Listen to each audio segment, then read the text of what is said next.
चलिए बेटा, तो आई होप एकदम क्लियर हो अभी तक हमने नो कंसिडरेशन नो कॉन्ट्रैक्ट के 5 एक्सेप्शंस को डन कर लिया। मतलब इन पांच केसेस में अगर आपका कंसिडरेशन इन्वॉल्व नहीं भी है तो भी कॉन्ट्रैक्ट एकदम वैलिड एंड एनफोर्सेबल बनेगा। 5 केसेस आर, सबसे पहला कॉन्ट्रैक्ट ऑफ एजेंसी में no consideration is required. Number 2 आपका हो गया in case of completed gift no consideration is required. Number 3, in case of natural love and affection, no consideration is required if you fulfill all the following condition क्या थी? Number 1, natural love and affection होना चाहिए. Number 2, near relationship होना चाहिए. Number 3, return. Number 4, registered. चारों condition fulfil करते हो तो नेचुरल लव एंड अफेक्शन के केस में no requirement of a consideration, ठीक है। उसके बाद नंबर 4 हमने देखा बेटा, no consideration is required in case of past voluntary services. इसमें भी कुछ कंडीशन थी। नंबर 1, जो सर्विस है वो पास्ट में वॉलंटरली दी टू दी प्रोमिसर उस टाइम पे एग्जिस्ट कर रहा है और प्रोमिसर जो है वो आपको प्रॉमिस कर रहा है टू कंपनसेट आज, तो कंसिडरेशन हो या ना हो वैलिड कॉन्ट्रैक्ट है। Last, in case of bailment. Sir bailment क्या है? बेलमेंट का मतलब है सर पोजेशन ऑफ गुड्स जा रहा है, पोजेशन ऑफ गुड्स ट्रांसफर हो रहा है फ्रॉम बेलर टू बेली किसी स्पेसिफिक पर्पस के लिए, और इस कंडीशन पे कि जैसे ही वो पर्पस अकम्प्लिश होगा आपको सेम गुड्स रिटर्न करने हैं। आई होप बेलमेंट क्लियर है। बेलमेंट में 2 केस थे बेटा। बेलमेंट 2 तरह की होती है, एक gratuitous and the other one is non gratuitous. Gratuitous की जब मैं बात करूंगा, ग्रैटिट्यूअस का मतलब बेटा जो आपने फ्री ऑफ चार्ज करा है, मतलब विदाउट एनी कंसिडरेशन, और नॉन ग्रैटिट्यूअस मतलब जो आपने कंसिडरेशन लेके करा है। तो यहां पे no consideration is required in case of bailment बोला है, लेकिन आप इंप्लाइड मतलब निकाल लो उसका, no consideration requires in case of gratuitous bailment, क्योंकि नॉन ग्रैटिट्यूअस वाली तो सर हमेशा किसके लिए होती है? कंसिडरेशन के लिए। तो 5 टॉपिक्स मेरे हिसाब से एकदम क्लियर है बेटा। लास्ट 2 एक्सेप्शन बचे, जल्दी से इनको देखते हैं और फिर अपन लोग खत्म करेंगे। पहली बार बता दूं, डायरेक्ट क्वेश्चन आ सकता है नो कंसिडरेशन नो कॉन्ट्रैक्ट से, और एक्सेप्शन बताओ। नंबर 2, आपके फाउंडेशन एग्जाम में इस टॉपिक से इंडिविजुअली इस टॉपिक से 4 नंबर की केस स्टडी आई थी। और नंबर 4 जो पॉइंट है that is time barred debt. Number 6 जो पॉइंट है that is time barred debt. No consideration no contract का अगला एक्सेप्शन है टाइम बार्ड डेट। समझना बेटा, बड़े ध्यान समझना ना। आपको अभी कुछ नहीं नोट करना है, ना जो मैं एग्जांपल अभी नोट कर रहा हूं वो नोट करना है, बस आपको मेरी बातें सुननी है। समझना बेटा, इससे भी हटते हैं, इसको बिल्कुल साइड लेके चलते हैं। एक बात बताओ मुझे, मान लीजिए मेरे घर पे आज एक रॉबरी, नहीं मेरे घर पे, ओए तुम्हें मस्ती नहीं, मान लो तुम्हारे घर पे, नहीं तुम्हारे भी क्यों यार, फिर मेरे को बोलो यार रॉबरी। बेटा मिस्टर एक्स है, मिस्टर एक्स के घर पे आज एक रॉबरी हो जाती है, मतलब चोरी मस्त करके सामान वामान भाई साहब कैश गोल्ड वोल्ड सब लेके निकल लिए। मतलब एक रॉबरी हुई मिस्टर एक्स के घर पे। मिस्टर एक्स जैसे घर पहुंचते उन्हें पता लगता है यह रॉबरी हो गई है। अब समझना, जैसे बेटा रॉबरी का केस होगा, अब सबसे पहला आपका इनिशियल स्टेप क्या होगा? सबसे पहला स्टेप कि भैया आप कॉल करोगे और FIR लिखवाओगे, है ना, कि भैया पुलिस वालों मेरी बात सुनो, मेरे घर पे चोरी हो गई है, इतना कैश इतना गोल्ड ये सारी चीजें मिसिंग है, और ये जो भी डिटेल होगी आप मतलब पुलिस को कॉल करोगे सबसे पहली बार और एक FIR दर्ज करवाओगे। एम आई राइट? Yes sir. बेटा मान लीजिए मिस्टर एक्स के घर पे चोरी होती है, एक रॉबरी होती है, और मिस्टर एक्स उस टाइम पे कुछ नहीं करते, मालूम नहीं करते। उसके बाद 1 महीना हो गया, 1 महीने बाद उन्हें कहीं से होश आता है कि भैया रॉबरी हुई थी 1 महीने पहले, एक काम करता हूं आज जाके FIR लिखवाता हूं, और जाता है FIR लिखवाता है, कहता भैया एक FIR लिख दो, 1 महीने पहले मेरे घर पे रॉबरी हुई है। क्वेश्चन इज क्या पुलिस वाले अंकल जी FIR लिख देंगे? आंसर इज यस, लिख देंगे सर, लिख देंगे। सर रॉबरी हुई आज, और मिस्टर एक्स पहले केस में 1 महीना गया था, सेकेंड केस में 1 महीने नहीं, वो 3 मंथ्स के बाद जा रहा है। मतलब रॉबरी हुई उसके 3 महीने बाद, पता नहीं भाई, मुझे नहीं पता क्यों मिस्टर एक्स का मन है, वो भैया 3 महीने का डेट चल रहा, आज डेट हो गई 3 महीने। मिस्टर एक्स कह रहे चलो पुलिस वाले के पास, कह रहे 3 महीने पहले रॉबरी हुई थी भैया, उसकी रिपोर्ट लिखवानी है। क्या पुलिस वाले 3 महीने पुरानी रिपोर्ट रख देंगे रॉबरी की? लिख देंगे क्या? लिख देंगे, कुछ कह रहे यस, कुछ कह रहे नो। बेटा आंसर इज यस, लिख देंगे। अगर 5 मंथ्स है, और 5 मंथ्स के केस में आपका जो है, आप 5 मंथ्स बाद जा रहे हो आफ्टर रॉबरी कंप्लेंट लिखवाने, लिख देंगे क्या? Answer is yes. लेकिन अगर आप 6 मंथ्स के बाद गए, 6 मंथ्स के बाद गए, मतलब रॉबरी मिस्टर एक्स के घर पे हुई, रॉबरी से 6 महीने का आपने वेट करा और 6 महीने के बाद 6 महीने 2 दिन बाद आप कंप्लेंट फाइल करवाने जा रहे हो कि 6 महीने पहले मेरे घर पे रॉबरी हुई है, क्या पुलिस वाले कंप्लेंट रखेंगे? Answer is no. Answer is no. Sir ऐसा क्यों? बेटा यहां पे ना एक एक्ट थोड़ा टच में आ रहा है, समझो। एक एक्ट है लिमिटेशन एक्ट, एक एक्ट है जिसका नाम है लिमिटेशन एक्ट, और नाम से पता लग रहा है ये ना लिमिटेशंस लगाता है। लिमिटेशन का मतलब क्या यार? आपको लॉ मेकर ऐसे थोड़ी बोलेगा भाई आपके घर में चोरी हुई है, आपको उसकी रिपोर्ट जब करवानी तब करवा दो। मतलब 10 साल पहले की चोरी आप आज रिपोर्ट करवा रहे हो कि भाई 10 साल पहले, क्या पुलिस वालों के लिए भेट सही होगा? क्या इन्वेस्टिगेशन कर पाएंगे वो 10 साल पहले की चोरी? कितने सर्कमस्टांसेस बदल गए वो 10 साल में, आप समझो। तो लिमिटेशन एक्ट ना बेसिकली एक हर सेगमेंट में एक टाइम लिमिट बता रहा है कि आपको मैक्सिमम इतने टाइम पे रिस्पॉन्ड करना है। आपके साथ कोई भी दिक्कत हो, कोई भी डिफॉल्ट हो, कुछ भी पंगा हो, तो लिमिटेशन एक्ट एक मैक्सिमम टाइम लिमिट बताएगा। जैसे रॉबरी के केस में द टाइम लिमिट है 6 मंथ्स, मतलब रॉबरी के केस में आपको 6 मंथ तक का टाइम है। 6 मंथ तक आप एक्शन ले सकते हो उसके अगेंस्ट में। आफ्टर 6 मंथ्स लिमिटेशन एक्ट ने बोला कि भैया आप एक्शन लेने का राइट खो दोगे। समझेगा? समझेगा? सर रॉबरी से मतलब क्या हमें कुछ काम है? नहीं बेटा, मैं एग्जांपल दे रहा था। अब यहां पे समझो हो क्या रहा है। अगर आपको एक बार टाइम बाय डेट समझ आ गया, मेरी गारंटी बेटा कि एक बार एग्जांपल समझ लो, एकदम कॉन्सेप्ट क्लियर, टाइम बाय क्या होता है वो भी क्लियर, और टाइम बाय डेट के केस में नो कंसिडरेशन नो कॉन्ट्रैक्ट है, एक्सेप्शन क्यों बन रहा है वो भी क्लियर। तो पहले मैं आपको टाइम बाय डेट क्या होता है ये समझा रहा हूं, ठीक है? तो ये लिखना बाद में, अभी कुछ नहीं, पहले मैं एग्जांपल इसका नोट कर रहा हूं। आप आराम से पहले एग्जांपल को समझना, ठीक है? बड़े ध्यान से बेटा। मान लीजिए यहां पे हमारे मिस्टर ए है और यहां पे हमारे मिस्टर बी है। ये मिस्टर ए, मिस्टर बी। आज मिस्टर बी को बहुत अर्जेंट रिक्वायरमेंट पड़ी 10 लाख रुपीस की, बहुत अर्जेंट, बहुत अर्जेंट, मतलब उन्हें चाहिए आज ही 10 लाख रुपए चाहिए। तो यहां पे ये फटाफट गया मिस्टर ए के पास और मिस्टर ए को बोलते हैं, मिस्टर ए मुझे ना एक बहुत अर्जेंट में लोन चाहिए, उस लोन को आप मुझे जल्दी से दो, 10 लाख रुपए आज के आज, और मैं आपको गारंटी के साथ विद इन 1 ईयर, मम्मी कसम, मम्मी बी बोल रहा है ऐसा, मम्मी कसम 1 साल में पूरे इंटरेस्ट के साथ 10% इंटरेस्ट के साथ लौटाऊंगा। इसका मतलब इनके बीच में कॉन्ट्रैक्ट हो रहा है। यहां पे ए जो है वो एक लोन दे रहा है ₹10 लाख का, और इस कंडीशन पे दे रहा है कि जो लोन है ये है @10% पर एनम के इंटरेस्ट पे, और जो लोन की रीपेमेंट करनी है ये है for let's assume 2 years. 2 years ले लेते बेटा, मम्मी कसम चेंज हो गई है, 1 साल में नहीं अब 2 साल में लौटाएगा। समझ रहे ना मेरी बात? तो बेसिकली कुछ हुआ नहीं है, ए ने जो है पैसे दिया इसको, तो क्या मैं बोल सकता हूं सर ए जो है ये इसने मनी लेंड करी, लेंडर हो गया। लेंडर का मतलब है ये हो गया क्रेडिटर। ये कौन हो गया बेटा? क्रेडिटर। और इसने मनी बोरो करी है, तो इसे आप बोरोवर बोलो, बोरोवर के साथ आप इसे क्या बोल सकते हो? डेटर। क्या आपको कोई दिक्कत है बेटा? मैं अज्यूम करो बेटा, इतनी टर्म्स की नॉलेज आपको होनी चाहिए। जो पैसे दे रहा है दैट इज क्रेडिटर, लोन दिए 10 लाख का, 10% का पर एनम इंटरेस्ट है, 2 साल के लिए लोन है। अब समझना, ये जो लोन दिया है बेटा, लेट्स अज्यूम ये दिया है 1 जनवरी 2020 को, 1 जनवरी 2020 को लोन दिया है 10% इंटरेस्ट के साथ फॉर 2 इयर्स। बस मुझे इतना सा बता दीजिए बड़े ही ध्यान से सोच के कि बेटा यहां पे मिस्टर बी जो है वो लोन की रीपेमेंट कब करेंगे? क्वेश्चन सुन लेना, कमेंट सेक्शन में फटाफट बता दो। मिस्टर बी जो है वो लोन की रीपेमेंट कब करेंगे, मतलब due date of repayment of loan, और ड्यू डेट के साथ साथ कितने अमाउंट पे करेंगे, क्या अमाउंट होगा?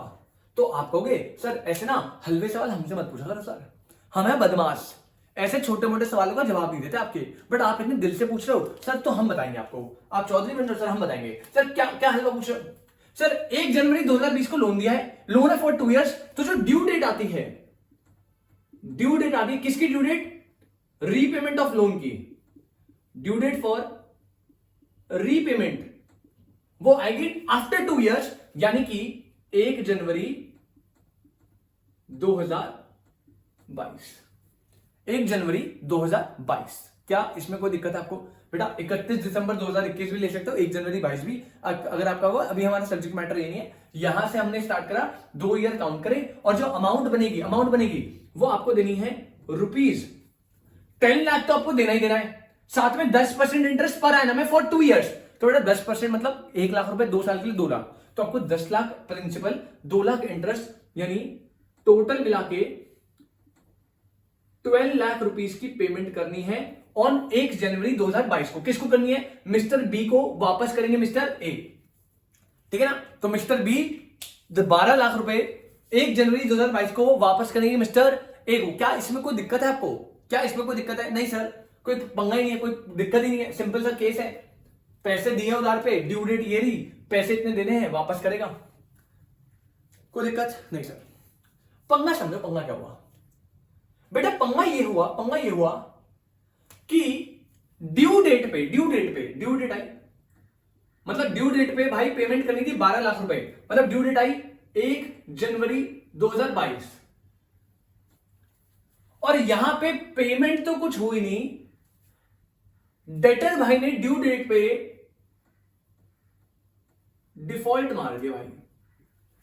डेटर ने, मिस्टर बी ने ड्यू डेट पे डिफॉल्ट कर दिया। डिफॉल्ट मतलब 12 लाख की पेमेंट नहीं दी, कह रहा भैया पैसे नहीं है।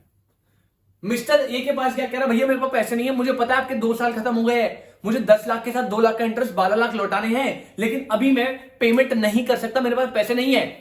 तो डेटर ने ड्यू डेट पे डिफॉल्ट कर दिया इन रीपेमेंट ऑफ लोन। सर तो क्या हुआ बेटा? देखो अब यहां पे 2 केस है। पहला केस तो मिस्टर ए सीधा का सीधा लीगल एक्शन। मिस्टर ए कहेगा भाई हलवा थोड़ी बट रहा है, सीधा भैया कंप्लेंट कराई, कोर्ट के पास गया, कोर्ट के बाद बोल रहा जी कॉन्ट्रैक्ट हुआ था 10 लाख रुपए, 2 लाख का इंटरेस्ट, 12 लाख रुपए ड्यू डेट को देना था, बंदे ने डिफॉल्ट कर दिया, पैसा दिलवाओ। पहला सीन सॉर्टेड है, मिस्टर ए ऐसा करेगा, पैसा रिकवर करेगा, सॉर्टेड। बट अभी हमें अच्छे सीन पे नहीं आना, अभी हमें सेकेंडरी सीन पे जाना है। अब हुआ क्या? ड्यू डेट पे जैसे ही मिस्टर बी ने डिफॉल्ट मारा, उसके बाद बेटा मिस्टर ए को लीगल एक्शन लेना था, लेकिन मिस्टर ए ने लीगल एक्शन नहीं लिया। मान लो 6 महीने नहीं लिया, मान लीजिए लीगल एक्शन लेना था, मिस्टर ए को कोर्ट में जाके बताना था, मतलब एक्शन लेना था कि भाई इसने ड्यू डेट पे डिफॉल्ट कर दी। मिस्टर ए ने 6 महीने तक कोई एक्शन नहीं लिया। तो बेटा समझो, क्या अब वो एक्शन ले सकता है कोर्ट में? ले सकता है क्या? सर नहीं ले सकता। नहीं, अरे बेटा वो 6 महीने रॉबरी में लिमिटेशन एक्ट बताई थी, अभी कुछ और है। अभी बात हो रही है डेट की पेमेंट की। ले सकता है बेटा, 6 महीने ले सकता है। अगर बेटा डिफॉल्ट के 1 ईयर तक उसने कोई एक्शन नहीं लिया और 1 ईयर के बाद वो एक्शन लेना चाहता है, ले सकता है क्या? यस ले सकता है। 2 ईयर तक यस ले सकता है। 2.5 साल तक यस ले सकता है। 3 ईयर्स तक answer is no. Limitation act ने फर्दर एक और प्रोविजन डाला, जैसे रॉबरी के केस में क्या बोला था, आप एक्शन ले सकते हो विदिन 6 मंथ्स। लिमिटेशन एक्ट ने पता है क्या बोला? लिमिटेशन एक्ट ने बोला कि भैया जिस दिन आपकी ड्यू डेट है और ड्यू डेट में अगर डेटर डिफॉल्ट कर देता है, तो हम मिस्टर ए को एक राइट दे रहे हैं कि वो लीगल एक्शन ले सकता है, बिल्कुल ले सकता है। लेकिन यहां से ड्यू डेट से वो कह रहा है विदिन 3 इयर्स, ड्यू डेट से विदिन 3 इयर्स तक अगर मिस्टर ए ने एक्शन ले लिया तो कोई दिक्कत नहीं है। ड्यू डेट से विदिन 3 इयर्स तक अगर क्रेडिटर ने एक्शन ले लिया डेटर के अगेंस्ट तो कोई दिक्कत नहीं है, चलेगा। लेकिन जैसे ही 3 साल खत्म हुए, 3 साल के बाद, 3 साल एंड होते ही बेटा मिस्टर ए के एंड पे जो डेट है, डेट कितने का है? डेट है 12 लाख का। वो 12 लाख का जो डेट है ना, वो बन जाएगा टाइम बार्ड डेट। समझना बड़े ध्यान से, टाइम बार्ड डेट होता क्या है? टाइम बार्ड डेट का मतलब है ड्यू डेट पे डेटर ने पेमेंट से डिफॉल्ट करा, और डिफॉल्ट के टाइम से विदिन 3 इयर्स तक अगर क्रेडिटर ने कोई एक्शन नहीं लिया तो वो एक्शन लेने का राइट ही खो देगा। इसका मतलब 3 साल तक अगर उसने बी से पैसे मांगे वापस, लीगली तौर पे वो मांग सकता है, केस करे, कैसे भी करे भैया, कुछ भी करे, लॉ पैसे दिलवाएगा 3 साल तक। लेकिन अगर 3 साल के बाद 3 साल खत्म हो गए, उसने कोई भी एक्शन लिया ही नहीं, कोई एक्शन नहीं लिया, और 3 साल 1 दिन के बाद वो आता है कोर्ट पे, कहता है 3 साल पहले ना मैंने इसे डेट दिया था और वो ना क्लियर नहीं हुआ अभी तक। कोर्ट कहेगा भैया कितने टाइम हो गए, कह रहा 3 साल 1 दिन। कह रहा पागल है क्या, कह रहा लिमिटेशन एक्ट पे जाओ। लिमिटेशन एक्ट ने क्या बोला था, लिमिटेशन एक्ट ने बोला था कि अगर कोई डेट ड्यू डेट पे डिफॉल्ट होता है और विद इन 3 इयर्स तक आप कोई भी एक्शन नहीं लेते डेटर के अगेंस्ट में, उस केस में वो डेट टाइम बार डेट बन जाएगा। वो डेट क्या बन जाएगा, टाइम बार डेट।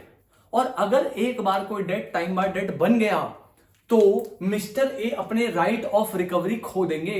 मतलब उसके बाद उनके पास कोई राइट नहीं है कि वो उस डेट को रिकवर करवा ले मिस्टर बी से, ठीक है। तो उसके बाद अगर ए मतलब लीगल नहीं है, लीगल राइट नहीं है, लोग कहेंगे हम नहीं जानते, तुम्हारे आपस का मामला है, ठीक है। अब देखो इलीगल तरीके से जो भी है वो तो अलग चीज हो गई, आप गुंडे बुलवा रहे हो, मतलब बंदे बुलवा रहे हो, भैया ट्रक में आ रहे हैं, ठीक है, कुछ सामान वामान लेके, हॉकी वॉकी लेके, वो सिनेरियो अलग हो गया। बट अभी मैं क्लियरली लॉ के नजर में बात कर रहा हूं, तो this is the concept of time bar date.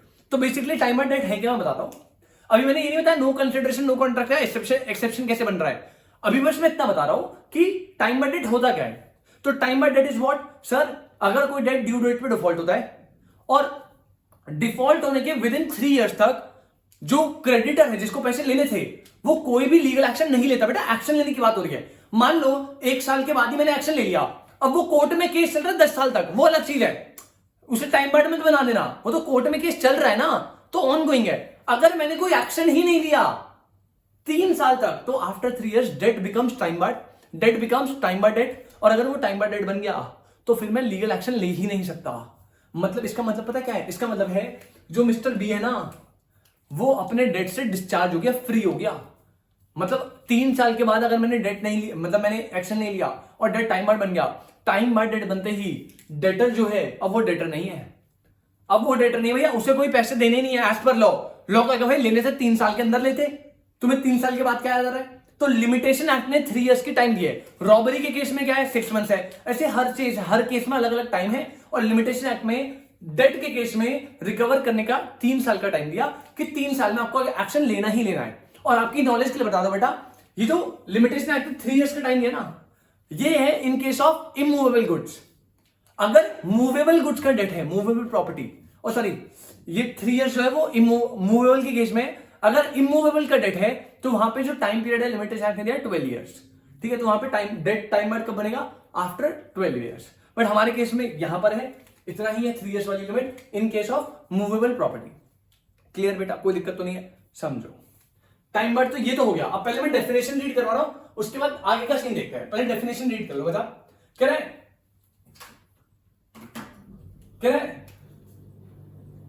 a debt is said to be time barred. A debt is said to be time barred if it is not recovered. If it is not recovered within 3 years. A debt is said to be time barred if it is not recovered within 3 years. मतलब आप जो है उसे 3 years तक recover नहीं कर पाए from the date of default. Default किस दिन, ड्यू डेट पे डिफॉल्ट हुआ, डिफॉल्ट से आपने रिकवर नहीं करा 3 साल तक, एंड उसके साथ no action has been taken. ना आप ड्यू डेट पे डिफॉल्ट हुआ, डिफॉल्ट से 3 साल तक ना आप उस डेट को रिकवर करवा पाए। और रिकवर तो छोड़ो, अगर आपने कोई एक्शन भी नहीं, मतलब आपने एक्शन नहीं लिया, अगर आपने रिकवर छोड़ो, अगर आपने एक्शन ले लिया ना तो वो टाइम बार नहीं बनेगा। आपने रिकवर भी नहीं करा, ना रिकवर करा, साथ में ना कोई लीगल एक्शन लिया, तो 3 साल के बाद वो डेट टाइम बार बन जाएगा। और अगर एक बार डेट टाइम बार बन गया तो भैया डेटर जो है अपनी ऑब्लिगेशन से डिस्चार्ज हो जाएगा। मतलब डेटर जो है वो अब लोन की पेमेंट के लिए लीगली बाउंड नहीं है। लोन का भैया फ्री है, वो तुम्हें एक्शन लेना था 3 साल तक लेते, रिकवर कर लेते, हम करवा देते। आप 3 साल के बाद उठ रहे हो, कहां थे तब से? तो आपको पनिशमेंट दी हमने, एक पेनल्टी दी कि भैया वो बन गया, डेटर क्या हो गया, फ्री हो गया। तो this is time board. A debt is said to be time barred if it is not recovered within 3 years. और बेटा अगर आप चाहो ब्रैकेट लिख लो, इमूवेबल के केस में पीरियड कितना होता है 12 years from date of default and no action has been taken. Clear? ये तो समझ आ गया टाइम बार्ड होता क्या है, ये सीन क्लियर है। अब बस हमें ये बता दो सर कि टाइम बार्ड और no consideration no contract exception mix कैसे होंगे, समझ लो बेटा। मैंने आपको बताया अगर विद इन 3 years तक ए ने ना डेट को रिकवर करा ना कोई एक्शन लिया तो 12 लाख का जो डेट है वो टाइम बार्ड डेट बन जाएगा। और अगर एक बार डेट टाइम बार्ड बन गया तो डेटर जो है वो क्या हो जाएगा बेटा, free from obligation, free from obligation, अपनी ऑब्लिगेशन से फ्री। अब मतलब उसको पैसे नहीं देने। बट आप समझो ये जो डेटर है ना, ये जो डेटर है बहुत प्यारा बच्चा है, बहुत अच्छा है, मेरी तरह है, मेरी तरह, तुम्हारी तरह नहीं है ढीठ बच्चा, मेरी तरह बहुत अच्छा, मतलब इतना शरीफ क्या बताऊं मैं। अब ये जो बच्चा है ना बेटा, ये इतना अच्छा बच्चा है कि मतलब भाई साहब डेट बन गया टाइम बार्ड, जो डेट है वो बन गया टाइम बार्ड। टाइम बार्ड बनने के बाद ना डेटर मिस्टर ए के पास जाता है, बड़ा शायद होके कहता मिस्टर ए, मैंने सुना आपका जो डेट था ना मेरे अगेंस्ट वो टाइम बार्ड कर दिया आपने।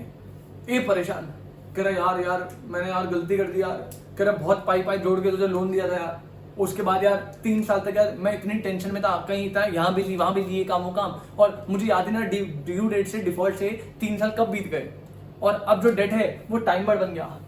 तो बी कह रहा है देखो technically as per law, B कह रहा है एज पर लॉ मैं आपको अब 1 रुपए का भी डेट नहीं रखता।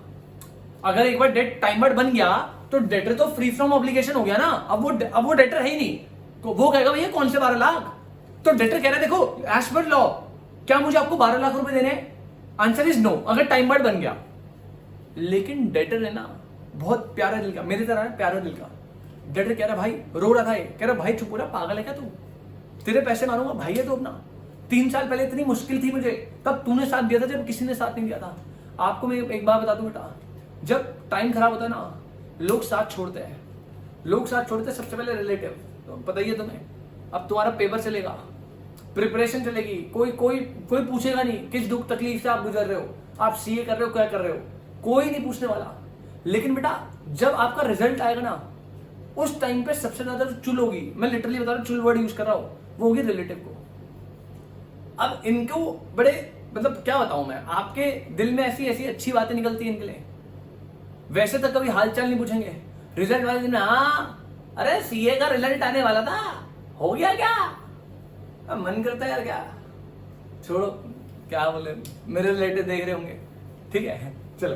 तो यहां पे डेटर है, बोला कह रहा भाई अच्छे लोग मेरे को छोड़ के जा रहे थे, उस टाइम पे तूने मेरा साथ दिया था। डेटर ने बोला भले ही ये डेट टाइम बार्ड बन चुका है, कह रहा मुझे कोई मतलब नहीं है। डेटर ने खुद सामने से बोला कि भाई टाइम बार्ड बनने के बावजूद मिस्टर बी ने रिटर्न में दे दिया, रिटर्न में कि आपके जो 12 लाख रुपए है, 12 लाख रुपए वो मैं पे करूंगा। समझ लो बेटा हो क्या रहा है, डेट टाइम बार्ड बन चुका है, अब डेटर अपनी ऑब्लिगेशन से लीगली तो फ्री हो गया। मतलब अगर ए चाहता है भैया पैसे दे, क्या बी को कोई पैसे देने, answer is no, B free है। लेकिन बी ने, डेटर ने अगर खुद सामने से जाके रिटर्न प्रॉमिस, वर्ड पकड़ लेना, ओरल प्रॉमिस नहीं चाहिए, जैसे नेचुरल लव एंड अफेक्शन में रिटर्न एंड रजिस्टर था, वैसे टाइम बार्ड के केस में रिटर्न करवाना आपको। डेट टाइम बार्ड बन चुका है, लेकिन अगर डेटर एक रिटर्न प्रॉमिस दे दे कि वो डेट टाइम बार्ड बनने के बावजूद भी पेमेंट कर देगा, उस केस में यहां पे जो कॉन्ट्रैक्ट बना है, this contract is absolutely valid. अब आपको क्यों समझ नहीं आया बेटे, समझो ना, अगर mister B debt time barred बन गया है, डेट टाइम बार्ड बन गया है, अब समझो टाइम बार्ड बनने के बाद क्या बी को कुछ देना है, बी को तो कुछ नहीं देना, लेकिन बी कह रहा है फिर भी मैं आपको 12 लाख रुपए दूंगा, ऐसा रिटर्न में प्रॉमिस दे दिया। अब समझो इस टाइम बार्ड बनने के बाद अगर कॉन्ट्रैक्ट जो देखे वहां पे बी तो 12 लाख रुपए ए को दे रहा है, लेकिन ए ने बदले में बी को कुछ दिया था। अब कुछ बच्चे कहेंगे सर दिया तो था, पहले लोन दिया था, बेटा वो लोन तो टाइम बार्ड बन चुका है ना, उसकी ऑब्लिगेशन तो खत्म हो गई। टाइम बार्ड बनने के बाद बी ए को प्रॉमिस कर रहा है वो 12 लाख देगा, लेकिन टाइम बार्ड बनने के बाद बी ने ए को तो कुछ नहीं दिया, क्योंकि वो तो टाइम बार्ड बनने से पहले दिया था। टाइम बार्ड बनने के बाद इस कॉन्ट्रैक्ट में ए को तो कंसिडरेशन मिल रही है, लेकिन क्या ए ने बी को कोई कंसिडरेशन दी टाइम बार्ड बनने के बाद? Answer is no. यहां पे बस बी 12 लाख देगा और ए ने बी को कुछ नहीं दिया, पहले दिया था, वो तो टाइम बार्ड बन गया ना। इस केस में अगर बी ने रिटर्न प्रॉमिस दे दिया कि मैं टाइम बार्ड की पेमेंट करूंगा, और अगर अब प्रॉमिस करने के बाद बी अपने प्रॉमिस से मुकरा, तो फिर से ए लीगल एक्शन ले सकता है, डेफिनेटली ले सकता है। तो कंडीशन बड़ी सिंपल है, पहले सबसे पहले टाइम बार्ड डेट होता क्या है सर? टाइम बार्ड डेट का मतलब है एक ऐसा डेट जो ड्यू डेट पे डिफॉल्ट हुआ और डिफॉल्ट से विद इन 3 इयर्स ना आपने रिकवर करा ना कोई एक्शन लिया, तो debt becomes time barred debt. अगर कोई डेट एक बार टाइम बार्ड डेट बन गया तो जो उसमें पार्टी है, डेटर है, वो अपनी ऑब्लिगेशन से हो जाएगा फ्री। लेकिन ऑब्लिगेशन से फ्री होने के बाद भी अगर वो रिटर्न में प्रॉमिस दे दे कि वो टाइम बार्ड डेट की भी पेमेंट कर देगा, कोई दिक्कत नहीं है, उस केस में भले ही कोई कंसिडरेशन हो या ना हो, कॉन्ट्रैक्ट हमेशा वैलिड रहेगा। और अगर डेटर ने रिटर्न में प्रॉमिस दे दिया कि वो टाइम बाय डेट की पेमेंट करेगा, उसके बाद वो उस प्रॉमिस से ब्रीच नहीं कर सकता, अदरवाइज लीगल एक्शन ए के पास राइट आ जाएगा लेने का। Are you getting my point? तो बेटा यही कॉन्सेप्ट है, दिस इज द एग्जांपल अच्छे से ड्रॉ करो। डेफिनेशन मैंने बता दिया, अब ये देख लो क्या बोल रहा है, पहली लाइन पे ही क्लियर कर दिया भाई। और रिटर्न प्रॉमिस कैसा होना चाहिए? रिटर्न ओरल नहीं चलेगा। और return promise to pay a time by debt need no consideration, it is valid even without consideration. अगर आप रिटर्न प्रॉमिस कर दोगे किसी टाइम बाय डेट को पे करने का, क्या टाइम बाय डेट को पे करने की ऑब्लिगेशन होती है? नहीं सर। अगर एक बार डेट टाइम बाय बन गया तो डेटर ऑब्लिगेशन से फ्री हो चुका है, बट फिर भी वो अच्छाई के लिए, सामने वाले बंदे के लिए अगर रिटर्न में प्रॉमिस दे दे कि वो डेट को पेमेंट करेगा, तो वहां पे कंसिडरेशन हो या ना हो, कॉन्ट्रैक्ट बिल्कुल वैलिड रहेगा। तो बेटा टाइम बाय डेट क्या होता है ये clear, no consideration no contract का एक्सेप्शन कैसे ये क्लियर, और यहाँ पे मैंने आपको पूरा एग्जाम्पल भी समझा दिया। आई होप एक नंबर क्लियरिटी आई हो। इसी के साथ ये वाला पॉइंट होता है समाप्त, और नो कंसिडरेशन नो कॉन्ट्रैक्ट जो है उसका सारे टॉपिक हो गए खत्म, 6 टॉपिक हो गए, लास्ट बचा बस। सबसे पहला क्या था बेटा, जल्दी से बोलो, सबसे पहला क्या था sir? In case of contract of agency consideration नहीं चाहिए। Number 2, in case of completed gift consideration नहीं चाहिए। नंबर 3, नेचुरल लिमिट अफेक्शन, इसमें कंडीशन थी कंसिडरेशन नहीं चाहिए, बट अगर नेचुरल लिमिट अफेक्शन हो, नियर रिलेशनशिप हो, रिटर्न हो, रजिस्टर्ड हो, नहीं चाहिए। Number 4, compensation for past voluntary services past voluntary होनी चाहिए, टू दी प्रोमिसर होनी चाहिए, प्रोमिसर एग्जिस्ट करना चाहिए, और प्रोमिसर ने खुद से आके प्रॉमिस करना चाहिए कि कंपनसेट करेगा। नंबर 5, बेलमेंट क्या होता है sir? Transfer of possession from bailor to bailee किसी स्पेसिफिक पर्पस के लिए, और इस कंडीशन पे कि जैसे पर्पस अकम्प्लिश्ड होगा आपको सेम गुड्स रिटर्न करने हैं। बेलमेंट 2 टाइप की थी, और हमारे केस में विदाउट कंसिडरेशन कौन सी होती है? ग्रैटिट्यूड बेलमेंट, कोई दिक्कत नहीं। लास्ट पॉइंट नंबर 6 जो हमने करा, that is time by debt. Sir एक डेट टाइम बाय डेट कब बनेगा? जब ड्यू डेट में डिफॉल्ट होने पे वो विद इन 3 इयर्स तक ना रिकवर हुआ ना कोई लीगल एक्शन लिया, तो वो डेट टाइम बाय डेट बन जाएगा। एक बार डेट टाइम बाय डेट बन गया तो डेटर अपनी ऑब्लिगेशन से वैसे तो फ्री हो जाता है, लेकिन अगर उसने खुद से एक रिटर्न प्रॉमिस कर दिया टू पे द टाइम बाय डेट, फिर वहां पे it is a valid contract even without consideration. क्या किसी को कोई दिक्कत? आंसर इज नो, ऐसा मुझे लगता है। आपका अगर कोई डाउट है पूछ लेना भाई। 6 point done. Last point number 7, last है पॉइंट नंबर 7। कुछ नहीं है, बहुत सिंपल सी बात है। क्या है point number 7? Charity. Point number 7 charity, और केस लॉ है केदारनाथ वर्सेस गौरी मोहम्मद। पहले मैं केस लॉ समझा रहा हूं, केस लॉ समझ आ गया, एग्जांपल समझ आ गया, तो अपने आप समझ आया क्या हुआ। समझना बेटा ये वाला केस लॉ। बेटा एक ना बंदा है, प्लेंटिफ कौन है इसमें? केदारनाथ प्लेंटिफ है, डिफेंडेंट ये है गौरी मोहम्मद। केदारनाथ वर्सेस गौरी मोहम्मद। बेटा एक ना व्यक्ति थे, केदारनाथ, तो जो केदारनाथ जी है वो ना म्युनिसिपल कमिश्नर थे। एक टाउन था,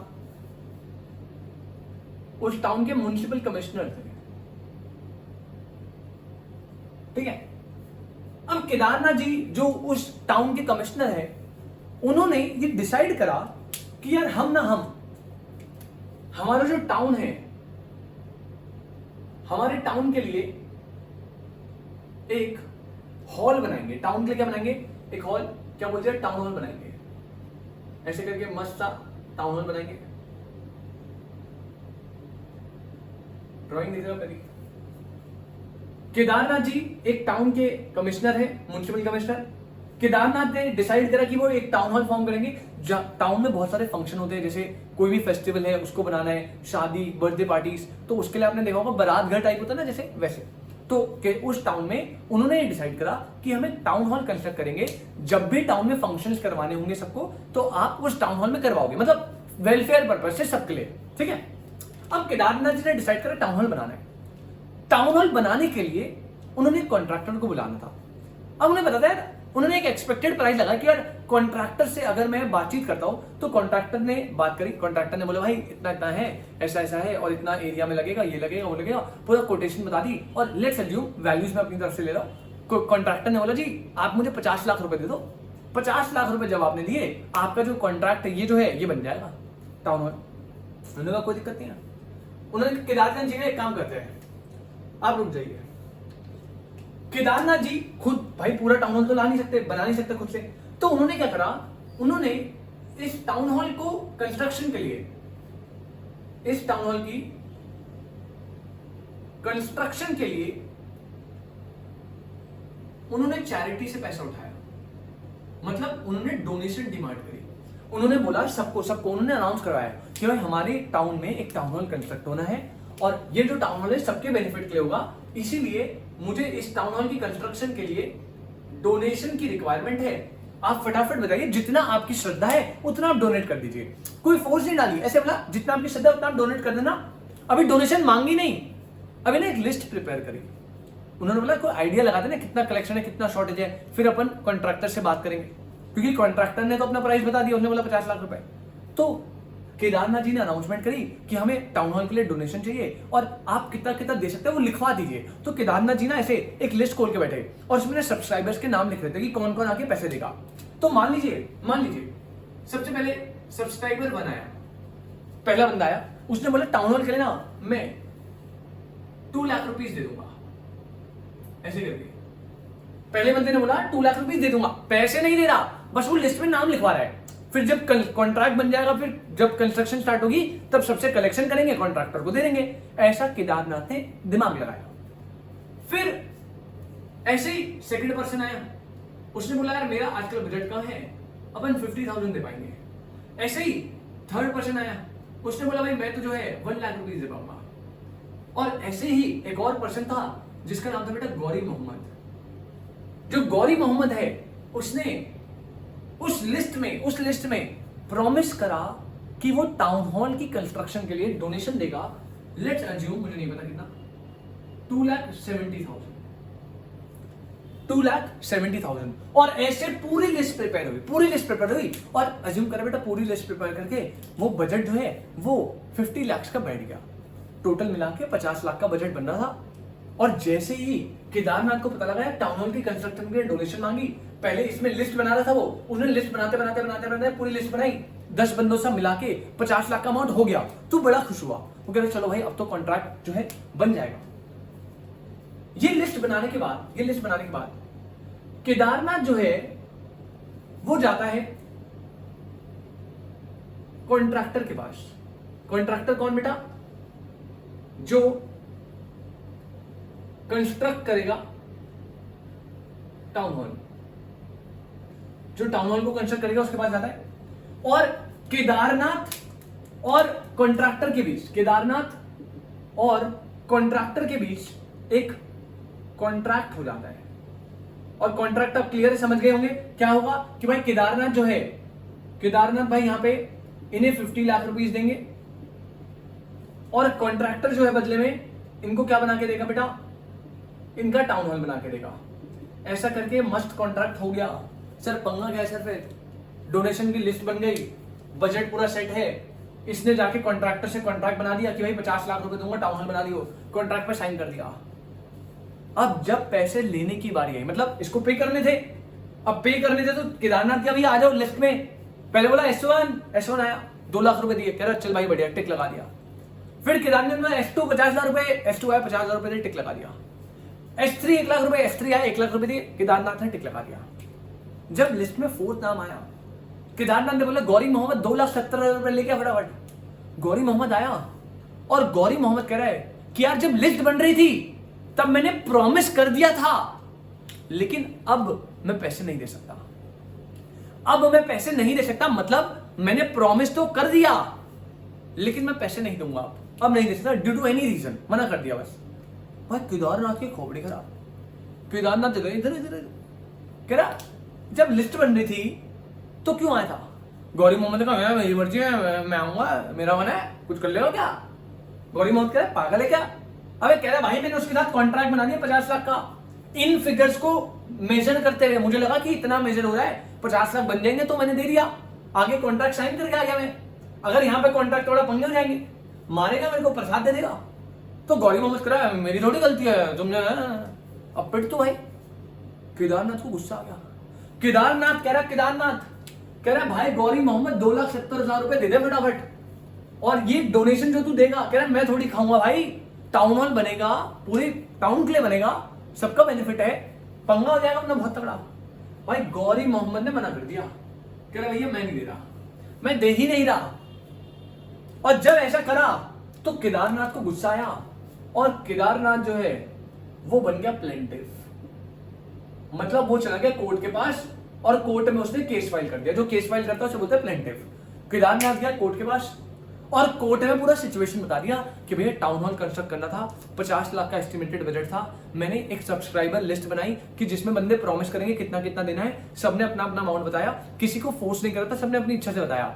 और जब सबने मुझे प्रॉमिस कर दिया कि इतना इतना अमाउंट देंगे, उस एस्टिमेट से मैंने आगे फर्दर कॉन्ट्रैक्टर के साथ कॉन्ट्रैक्ट बना लिया है। अब अगर मुझे यहां से गौरी मोहम्मद 2,70,000 नहीं देगा तो मेरा जो कॉन्ट्रैक्ट प्राइस है उसमें कट ऑफ शॉर्टेज आ जाएगी, और अगर मैं शॉर्टेज आ गई तो मैं आगे कॉन्ट्रैक्टर को पेमेंट नहीं कर पाऊंगा, मेरा वहां कॉन्ट्रैक्ट ब्रीच रहेगा। तो कोर्ट ने केदारनाथ का पॉइंट समझा और कोर्ट ने गौरी मोहम्मद को बुलाया, कह रहा हाँ भाई पैसे क्यों नहीं दे रहा? गौरी मोहम्मद कह रहे सर मुझे बस एक बात बता दो, मुझे बस एक बात बता दो। कह रहे नो कंसिडरेशन नो कॉन्ट्रैक्ट, सुना आपने? भैया कोर्ट जज कह रहे, जज साहब कह रहे हाँ बिल्कुल सुना है। उन्होंने बोला गौरी मोहम्मद ने सर क्या होता है मुझे बताना जरा। तो जज साहब ने बोला मुझे बताएगा तू? जज साहब ने बोला बेटा अगर there is no consideration in the contract, उस केस में जो कॉन्ट्रैक्ट है वो वैलिड नहीं होता, कॉन्ट्रैक्ट वॉइड एंड अनएनफोर्सेबल बनता है। तो गौरी मोहम्मद कह रहा है मैं भी तो यही कह रहा हूं। कह रहा है भैया चलो ठीक है मान लिया, मैं केदारनाथ को 2,70,000 रुपए दे दूंगा, मैंने तो दे दिए, लेकिन इस 2,70,000 के बदले मुझे कंसिडरेशन क्या मिलेगा? अरे मुझे तो, मेरे को पर्सनली तो कुछ नहीं मिल रहा ना, टाउन हॉल तो पूरे टाउन का बन रहा है, वो तो सबका है, मेरे को थोड़ी कुछ मिल रहा है पर्सनली। तो इस चीज में क्या मेरे लिए कोई कंसिडरेशन इन्वॉल्व है? ऐसा गौरी मोहम्मद ने क्वेश्चन उठाया और कह रहा है अगर मेरे लिए कोई कंसिडरेशन है नहीं तो मेरे और केदारनाथ के बीच में कोई कॉन्ट्रैक्ट नहीं है, और अगर कॉन्ट्रैक्ट नहीं है तो ये केस किस बात का फाइल कर रहा है? भाई मेरे लिए कंसिडरेशन नहीं है, कंसिडरेशन नहीं, कॉन्ट्रैक्ट नहीं है। अरे पढ़ा नहीं थे नो कंसिडरेशन नो कॉन्ट्रैक्ट। तो कोर्ट ने बेटा एक बात सीधी क्लियर कर दी, कह रहा भाई गौरी मोहम्मद चौधरी तो बन मत, गौरी मोहम्मद भाई नो कंसिडरेशन नो कॉन्ट्रैक्ट पढ़कर आ रहा है तो एक बार उसके एक्सेप्शन भी पढ़ रहे, और एक्सेप्शन में पॉइंट नंबर 7 में चैरिटी पढ़ ले।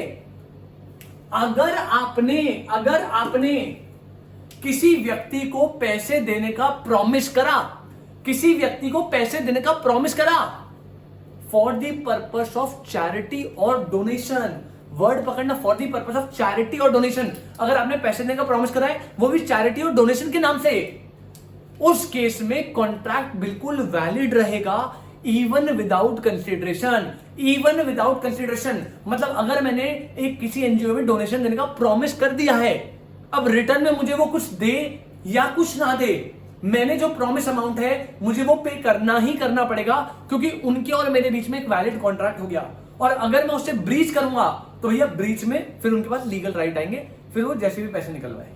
क्या आप मेरी बात समझ रहे? तो इस केस में कोर्ट ने किसका साथ दिया?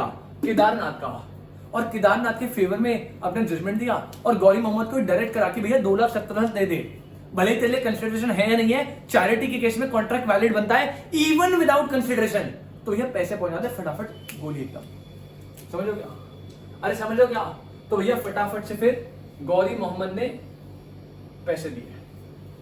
अब यही बात ऊपर लिखी है, कह रहा है if the promisee undertakes the liability of the promise of the person to contribute on charity. अगर प्रॉमिसी ने अंडरटेक करी, मानिए कोई liability on the promise of the person to contribute to charity, मतलब एक पर्सन ने खुद से प्रॉमिस करा कि वो चैरिटी में कंट्रीब्यूट करेगा ऐसा करके, then the contract shall be valid even without consideration. तो उस केस में वो उसने एक वैलिड कॉन्ट्रैक्ट फॉर्म कर दिया इवन विदाउट कंसिडरेशन। कंसिडरेशन हो या ना हो कोई फर्क नहीं पड़ता। अगर आप पैसे का मतलब आप पैसे देने का वादा कर रहे हो चैरिटी और डोनेशन में, तो there is no need of consideration to make a valid contract. Are you getting my point? क्या आपको समझ आ गया बेटा? मैं बोल रहा हूं बेटा, बहुत प्यारा बहुत इंपॉर्टेंट टॉपिक है। एक एक पॉइंट मैंने आपको बहुत अच्छे से करवाया, नोटिंग करवाई है, एक एक एग्जांपल दिया, समझाया प्रैक्टिकल लाइफ में क्या पॉइंट बोल रहा है। तो मेरे हिसाब से आपकी अंडरस्टैंडिंग नेक्स्ट लेवल होनी चाहिए और मेरे हिसाब से कोई डाउट नहीं होना चाहिए। मैं पूरे टॉपिक को सक्षम कर दूं बेटा। हमने कंसिडरेशन में 3 टॉपिक कर लिया अभी तक। सबसे पहले कंसिडरेशन की definition as per section 2 clause D, फिर रूल्स ऑफ वैलिड कंसिडरेशन कि कंसिडरेशन को अगर वैलिड बनाना है तो उसके क्या क्या रूल है। डिजायर ऑफ द प्रोमिसर होनी चाहिए, मूव फ्रॉम प्रोमिसर और any other person, need not to be adequate, वो सब पॉइंट थे, ठीक है। उसके बाद हम कहते हैं नो कंसिडरेशन नो कॉन्ट्रैक्ट। फिर से सब्सम करो बेटा, लास्ट लेक्चर और इस लेक्चर की पूरी बात। नो कंसिडरेशन नो कॉन्ट्रैक्ट बस इतनी सी बात कर रहा है, अगर किसी कॉन्ट्रैक्ट में कंसिडरेशन नहीं है तो वो कॉन्ट्रैक्ट वैलिड नहीं बनेगा, कॉन्ट्रैक्ट बनेगा void and unenforceable. Void and unenforceable, इसका मतलब कंसिडरेशन एक बहुत एसेंशियल एलिमेंट है to create a valid contract. But there are some cases, there are some exceptions, 7 exceptions, जहां पे कॉन्ट्रैक्ट बिना कंसिडरेशन के भी वैलिड बनता है। मतलब बिना कंसिडरेशन के कॉन्ट्रैक्ट वॉइड एंड अनएनफोर्सेबल बनता है, लेकिन देयर आर सम एक्सेप्शंस जहां पे वैलिड बन सकता है।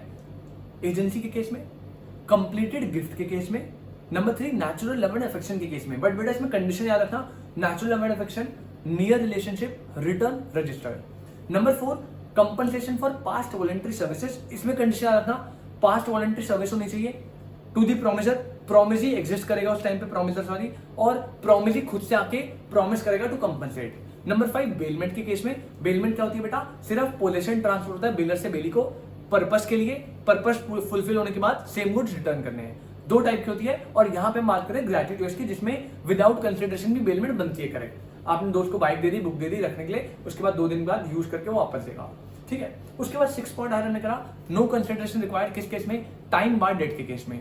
सर टाइम बार डेट क्या होता है, अगर कोई डेट ड्यू डेट पे डिफॉल्ट होता है और विद इन 3 इयर्स ना रिकवर होता है ना एक्शन लेते हैं, ना रिकवर ना एक्शन लिया, तो 3 इयर्स के बाद वो डेट टाइम बार्ड बन जाएगा। ये किसने बताया था, लिमिटेशन एक्ट में, ठीक है। एक बार अगर डेट टाइम बार्ड बन गया तो डेटर जो है अपनी लाइबिलिटी से फ्री हो जाएगा, उसे कोई पेमेंट नहीं करनी। लेकिन अगर फिर भी डेटर खुद से प्रॉमिस कर दे उस लाइबिलिटी की पेमेंट का इवन आफ्टर टाइम बार्ड बनने के बाद, उस केस में डेटर की लाइबिलिटी फिर से अराइज हो जाएगी इवन विदाउट कंसिडरेशन।